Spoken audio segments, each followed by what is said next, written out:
Ассалаумағалейкум, армысыздар, идеал авто көрермендері. Бүгін сіздерге ұсынып отқан көлігіміз Toyota Camry 2019 жылғы нұсқа XSE комплектациясында.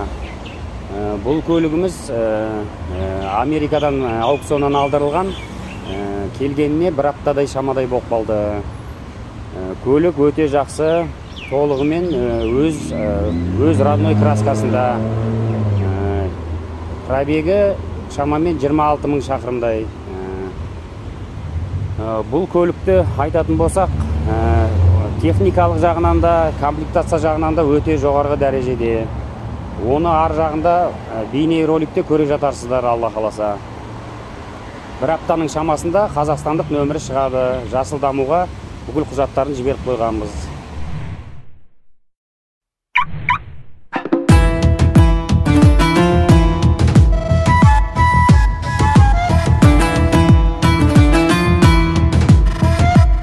Toyota Camry, hey, тартыл бізге келсей, бізбен бірге билеп теңсел. Жоға тел менде бәрі найс, мені көрген қыздың бәрі майстер.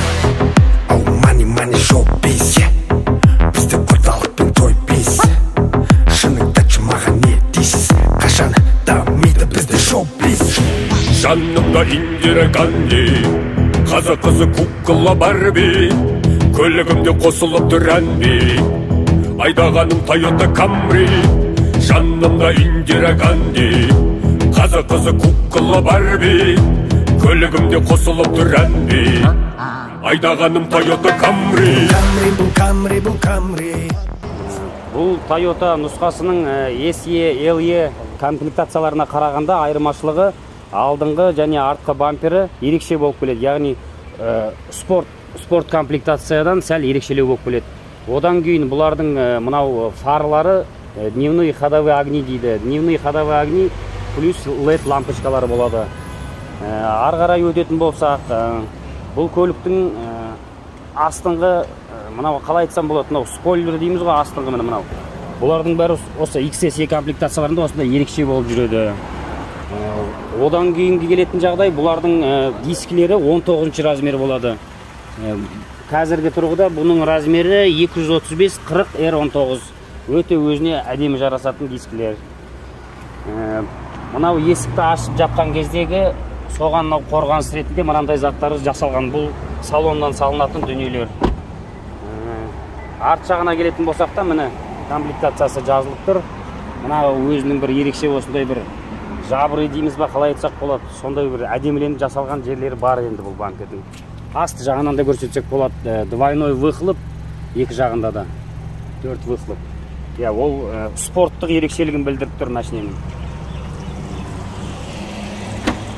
Ал егер багажный отделениеге келетін болсақ, міне машинаның өздері де міне салафандарымен де тұр. Қазір ашып көрсетем. Мынау запаскасы. Баллон ключ, домкрат. Запаскасы міне әлі салынбаған, өз әлі өшіктерімен тұрады.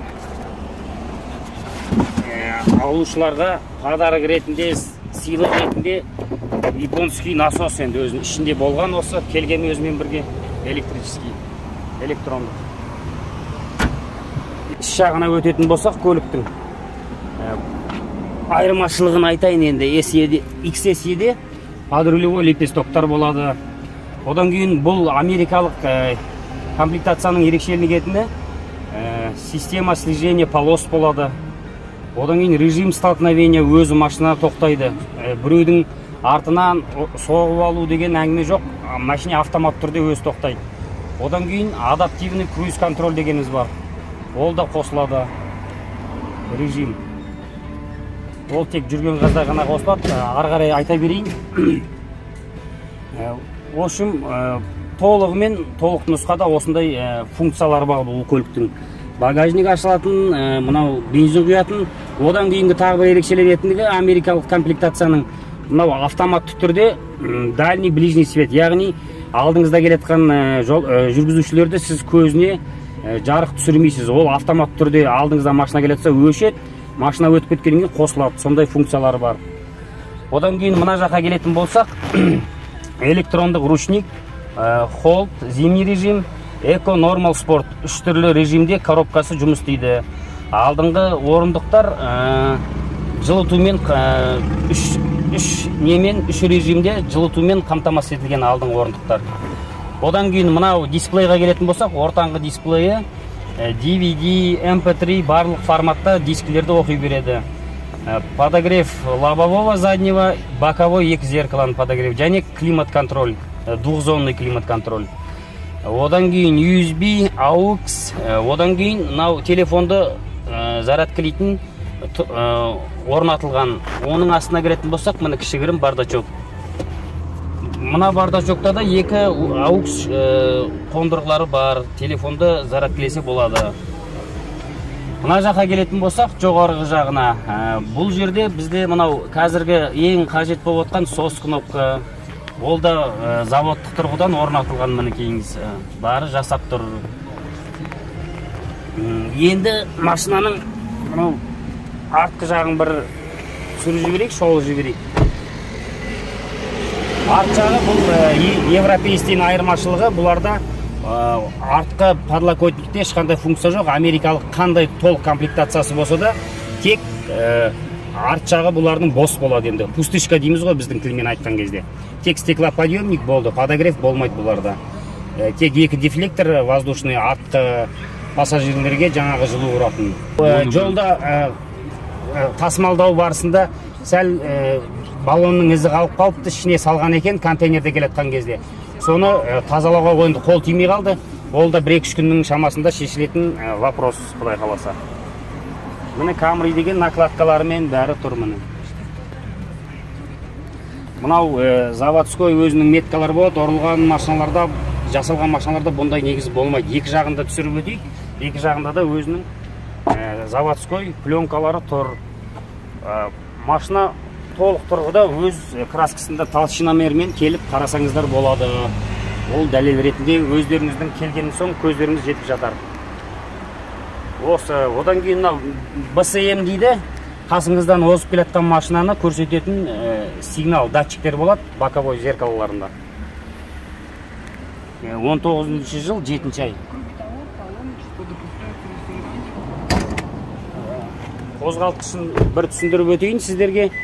Бұл көліктің қозғалтқышы 2.5 мотор, 210 аттың күші бар. Яғни бірінші бұны Lexus S250-тарға салынған, содан кейін осыларға.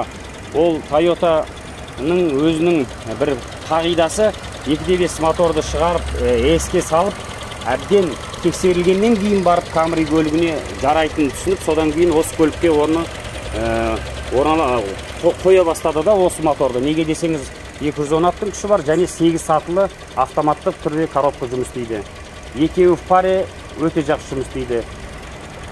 Қаланың ішіндегі расходы шамамен 9 литр 100 километрге, трассада шамамен 7-7,5. Ол 140 пен айдап отсаңыз да, 160 пен айдап отсаңыз да 2000 оборотты көрсетіп отырады көлік. Өте экономичный, полный бак 65 литрмен шамамен 750-800 шақырым жүреді бұл көлік.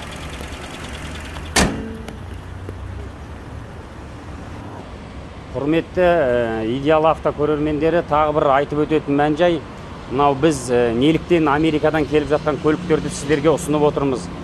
Неге десеңіз, мынау экономикалық жағдайға байланысты, және де мынау ақш-тың долларының курсына байланысты, одан кейін Корея мемлекетінде жаңағы 70-75 көліктерінің тапшылық болып жатқан себептен осындай жақсы ұсыныстарды сіздерге ұсынып жатырмыз.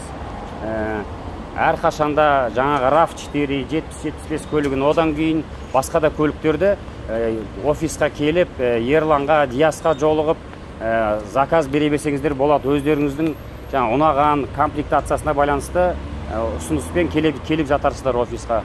Ол жағын бағарымыз ақылдасып шешеріміз, Алла қаласа. Экономикалық жағдай сондай болғандықтан біз осындай халыққа өзіміздің варианттарымыз дейміз ба, қалай айтамыз, осындай ұсыныстарымызды ұсынып жатырмыз. Бұл жол бізге жақсы және жеңіл келіп жатыр. Одан кейін бәрі заңды тұрғыда, жаңағы первичный сбор төленіп жатыр, утиль сбор, первичный постановка толығымен төленіп, машина толығымен рәсімделіп, заңды тұрғыда ғана клиенттерге тапсырып жатыр. Және де тырысамыз, тапсырамыз да әлі келешекте Алла бұйыртса. Зейін салып тыңдағандарыңызға, көрермендерге үлкен алғысымды білдіремін. Ерлан мен Нұрланның Алматыдағы офисі, Алматы қаласы, Бұқар Жырау көшесі 26/1. Міне мынау осы зданияда орналасқан. Мынау адресті де келіңіздер, көріңіздер. Одан бөлек бізге Америкадан келіп тұрған тағы да 3 көлік бар.